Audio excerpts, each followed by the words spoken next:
Se tem um cara que tá tendo um início de carreira brutal, é o menino da vila, Lamine Yamal. Ele acabou de vencer a Eurocopa com 17 anos, sendo eleito o melhor jogador jovem do torneio e, pô, com certeza poderia ter sido eleito o melhor jogador geral também, né? O mais bizarro é que se a gente voltar para esse mesmo período da temporada passada, o Lamine até já tinha estreado pelo Barcelona e quebrado um recordezinho ali no processo, né? Mas ainda era absolutamente desconhecido e pouco falado no mundo da bola. Mas como dizia o filósofo, sem saber que era impossível, ele foi lá e fez. Porque em questão de um ano, o Yamal começou a jogar cada vez mais e quebrar recordes e mais recordes, como por exemplo, sendo o jogador mais jovem a estrear e a dar um passe para gol pelo Barcelona, tanto em La Liga quanto na Champions League. E também virou peça importante ali no elenco da Espanha, com um estilo de jogo muito incisivo, né, muito inventivo, um garoto de 16, 17 anos que estava sendo ali surpreendentemente maduro em campo, sem medo de partir para cima e trazendo tanto para o Barcelona quanto para a seleção espanhola um estilo que não vinha sendo muito visto recentemente. De um jogador capaz de quebrar linhas não com a correria ou com um passe brilhante, mas sim no drible. Na ponta direita do Barcelona, ele rapidamente virou titular e relegou outros caras do elenco, tipo um Ferran Torres da vida, ao banco de reservas. E mesmo com a temporada bem instável do Barcelona em 2023-24, ele foi uma das poucas certezas dentro de muitas dúvidas que surgiram no clube, né? Inclusive os números dele para um garoto de 16 para 17 anos são brutais, 7 gols e 7 passes para gol em 50 jogos com essa idade, ainda mais assim, sem contar que muitas vezes ele era o desafogo da equipe, o cara que mais criava jogadas no Barcelona. Com 16 anos, em vários momentos ele era o melhor em campo. E obviamente o que tá mais fresco da memória da rapaziada é essa foto dele sendo banhado pelo Messi e o desempenho dele na Euro 2024. Cara, o Yamal chegou na convocação do De La Fuente como um nome certo, todo mundo sabia que ele ia pra Eurocopa, mas a dúvida era meio que tipo, qual que vai ser o papel dele, né? Vai ser de um reserva que ganha uma minutagem ali, ou já vai chegar jogando, ele vai aguentar a pressão de uma grande competição? E pô, ele pisoteou nessas dúvidas aí, né? Titular absoluto da equipe, ele simplesmente meteu 4 passes pra gol na Euro, guardou um belíssimo gol também e proporcionou alguns dos melhores momentos da gente ver na competição. E aí tu pensa, pô, o cara fez tudo isso, foi um dos melhores da Eurocopa, pra muita gente o melhor, antes de chegar nos 18 anos. Sem dúvidas é um início de carreira meteórico, né? E a gente tava falando de um cara que começou a carreira de forma avassaladora, sem sentir a pressão e brilhando em competição grande de seleções. Vamos falar de outro então, que é o Kylian Mbappé. Meus amigos, ele surgiu lá em 2015 no Mônaco, né? E logo de cara ele simplesmente quebrou 2 recordes da lenda Thierry Henry. Virou naquele momento o jogador mais jovem a estrear pelo Mônaco e depois o mais jovem a meter gol pelo time do Principado. E logo na temporada seguinte, a da sua estreia em 2016-17, ele já foi fundamental naquele Mônaco que surpreendeu todo mundo, levando o título da Ligue 1 e também garantindo uma vaga surpreendente nas semis da Champions. Era aquele elenco lá que consagrou o Fabinho, o Bernardo Silva e o próprio Mbappé, né?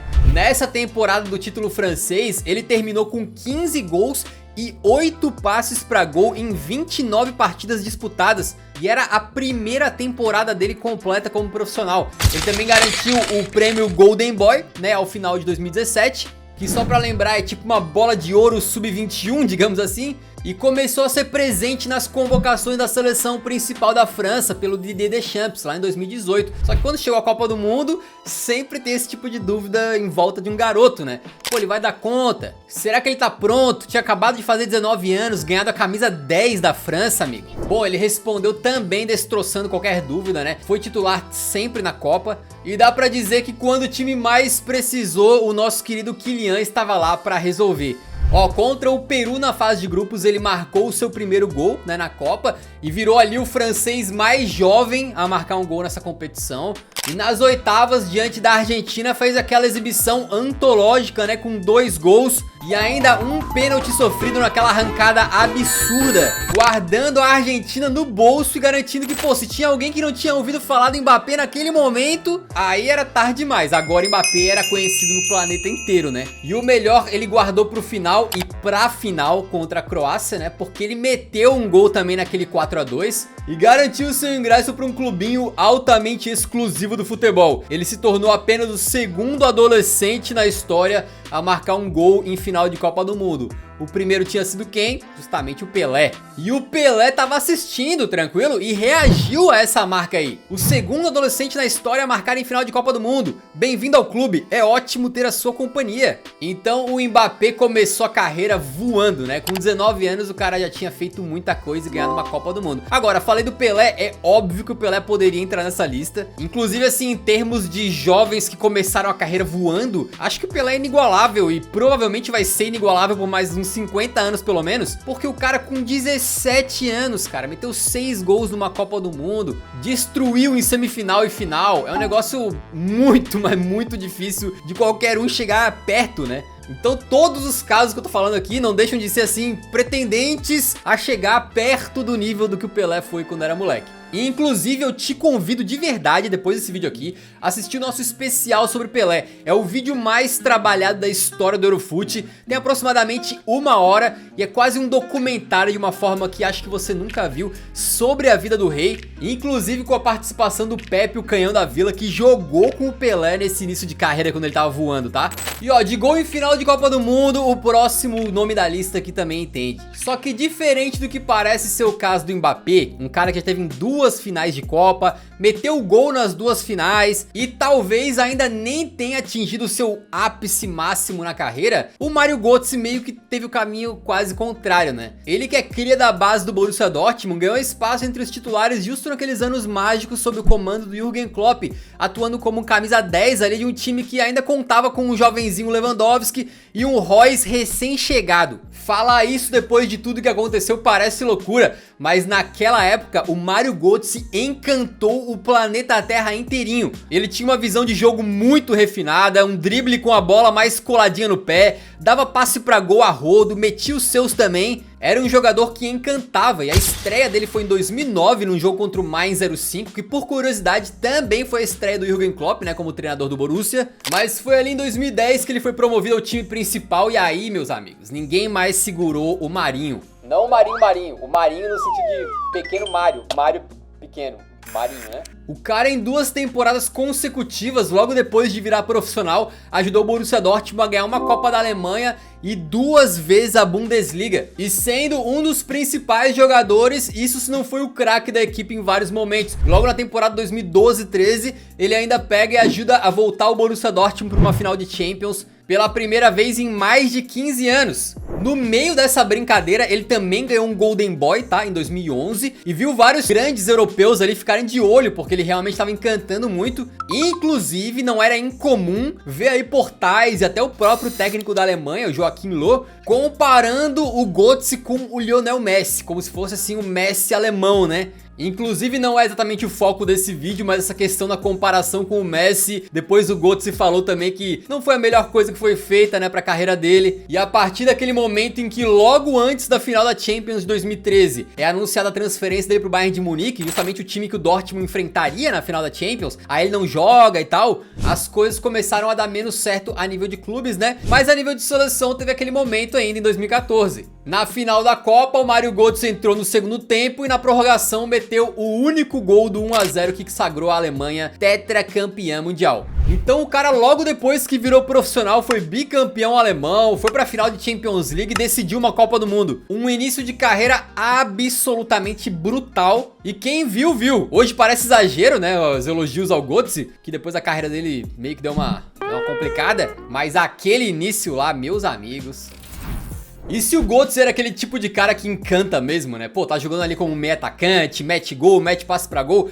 O próximo nome aqui da lista nem sempre teve esse charme tão grande de encantar e encher os olhos das pessoas, mas era muito craque e pra ele se tornar tudo que se tornou, precisou do olho afiado de um Pep Guardiola. Em 2008, o Pep assumiu como técnico do Barça, só que ele já tinha passado pelas categorias de base ali do Barcelona como treinador, conhecia a molecada mais jovem e o próprio Pep tinha sido um bom meio-campista, um volante na sua época de jogador. Então era natural pra ele que ele conseguisse identificar muito claramente um cara promissor nessa posição, olhando pra gurizada da base ali, né? E foi foi aí que o Guardiola foi pensar em La Masia, um jogador que às vezes nem parecia que tinha o físico pra competir em alto nível, ele era um cara meio grandalhão, parecia meio desengonçado, mas o que naquela época a gente não sabia ainda é que o Guardiola, como treinador, também é gênio. E o nome desse guri desengonçado era simplesmente Sérgio Busquets. O Busquets foi um volante jogando ali à frente da zaga, conseguindo desmontar ataques rivais, sim, claro,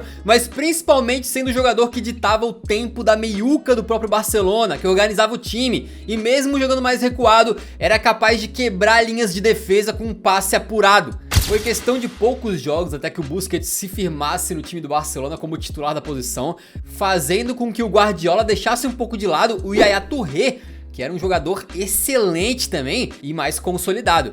E a temporada de estreia dele não poderia ter sido melhor, né? Já se tornando um jogador muito importante ali no meio campo. O Busquetão começou comendo a bola, né? E os blaugranas se sagraram campeões da tríplice coroa na temporada 2008-2009, que foi o início daquele trio que até hoje muitos consideram como um dos melhores da história, né? Entre Busquets, Xavi e Iniesta. Ainda no ano de 2009, o Busquets participa das conquistas da Supercopa da UEFA, da Espanha e do Mundial, se sagrando logo de cara no primeiro ano e meio ali, né, no time principal do Barcelona, como campeão da sextupla coroa. E se o começo dele de carreira no Barcelona tava absurdo, o melhor viria 2 anos depois, né? Porque chega a convocação pra Copa do Mundo, o Vicente Del Bosque coloca o Busquets no esquadrão e parte com a mala pronta pra África do Sul pra disputar a Copa do Mundo. O Busquets ali já era titular incontestável da seleção e brilhou na sua maneira, né? Mais quietinho, aparecendo menos, fazendo trabalho sujo muitas vezes, ou a construção de jogada lá no início, em que pouca gente tá prestando atenção, que permitiu e ajudou outras estrelas mais conhecidas da seleção a brilharem, né? 2 anos depois, ele continua como peça titularzaça e fundamental da Espanha, que vai lá e vence a Eurocopa. Então, obviamente, não é um cara que a gente vai poder trazer números aqui de gols e passes pra gol nem nada, mas como diria o Vicente Del Bosque, se você vê o jogo, você não enxerga o Busquets, mas se você vê o Busquets, você enxerga o jogo inteiro. Resumo, com 24 anos, ele já tinha ganhado tudo a nível de clubes pelo Barça e tinha ganhado Eurocopa e Copa do Mundo pela Espanha, sendo titular incontestável. Quer mais alguma coisa pro início de carreira, pô? Eu quero. O que eu quero é contar com o seu like nesse vídeo, que ajuda demais a divulgação do nosso trabalho aqui, né? Vocês sabem que a gente faz tudo pra vocês com o maior carinho e a gente só pede que você tire 2 segundinhos ali pra clicar no dedão pra cima, que isso ajuda a trazer a palavra do Eurofute pra mais gente, fechou? E se o Busquets jogou a carreira dele praticamente inteira na mesma posição, ali como cabeça de área volante, né? O próximo nome da lista aqui, cara, já quebrou em tudo que é posição e foi craque jogando ali do meio pra frente. Promovido e bancado no time titular do Ajax pelo técnico Louis van Gaal, o jovenzinho Clarence Seedorf não precisou de muito tempo pra se firmar como um talento e tanto. Em 92, quando ele estreou, aos 16 anos, quebrou o recorde de mais jovem atleta a entrar em campo pelo clube de Amsterdã. E naquele começo de carreira, ele atuava basicamente em qualquer posição do campo. Left back and goalkeeper. Depois ele se firmou jogando mais como um meia criativo ali, né? Sendo um jogador muito completo de meio campo, que não só tinha ali as partes físicas muito boas, né? Era um cara forte, rápido e tal, mas também tecnicamente era muito dotado. Quando chega ao final da temporada de estreia do Seedorf, né? 92-93, ele já estava mais consolidado na equipe. E em 93-94 já ajuda o Ajax a ser campeão holandês. Aí você pode pensar, pô, holandesão pelo Ajax, não é nada e tal. Beleza então, meu parceiro. Na temporada seguinte, não só ele foi campeão holandês novamente, como ajudou o Ajax a fazer uma campanha histórica na Liga dos Campeões. Quando os caras não só foram pra final, como ganharam pra cima de um bom time do Milan. Começando ali a trajetória de Champions League do Seedorf, que seria brilhante até hoje. Ele é o único jogador que venceu Champions por 3 clubes diferentes. E com um detalhe, tá? Eu não falei pra vocês de Copa da Holanda, Supercopa da Holanda, competições menores entre aspas, mas o fato é que ele ganhou também. Então, com menos de 20 anos, o Seedorf já tinha praticamente zerado o futebol de clubes. E pelo Ajax, tá? Não estamos falando de um Bayern de Munique dominador, de um Real Madrid dos tempos de hoje. E ainda com 20 anos na cara, né? Um pequeno jovem adulto já tava chegando no Real Madrid. Então foi uma carreira que começou cedo e logo nos primeiros anos ali já foi muito vitoriosa. Um detalhe, eu falei do Seedorf ganhando Champions por 3 clubes diferentes, né? A gente tem um vídeo aqui no canal exatamente sobre os jogadores que viraram ídolos em múltiplos clubes gigantescos. O Seedorf é um deles, mas é um vídeo bem bacana também para aprender um pouquinho sobre a história aí de alguns grandes atletas, beleza? E pra fechar com chave de ouro, a gente deixa o caso do cara que talvez tenha o currículo mais invejável do futebol mundial quando falamos aí de começo de carreira, né? Muitos atletas passam anos a fio, às vezes a carreira inteira, em busca de um grande título, de uma conquista, e muitas vezes nem importa se o cara é craque ou a qualidade dos jogadores que estavam com ele no elenco, né? E aí fica faltando na carreira do cara alguma coisa, aquela conquista, aquela cereja no bolo. Mas pro Julián Álvares, isso aí nunca faltou. Ele com 23 anos de idade já tinha vencido todos os grandes títulos por clube e seleção, simplesmente. Ele começa a ganhar minutos naquele River campeão da Libertadores em 2018, né? Embora na competição em si, ele tenha atuado em apenas uma partida, justamente na grande final, até participou ali de um dos gols, né? Mas ali já era uma Libertadores pra conta. E aí você pensa, ah, beleza, os outros fizeram o trabalho e ele só segurou o cartaz lá na frente, na apresentação na escola, né? Mas, cara, rapidamente ele foi provando que ele não era só isso, né? Teve um papel mais importante naquele River Plate que foi finalista em 2019 e só não ganhou por causa de um certo rapaz chamado Gabigol.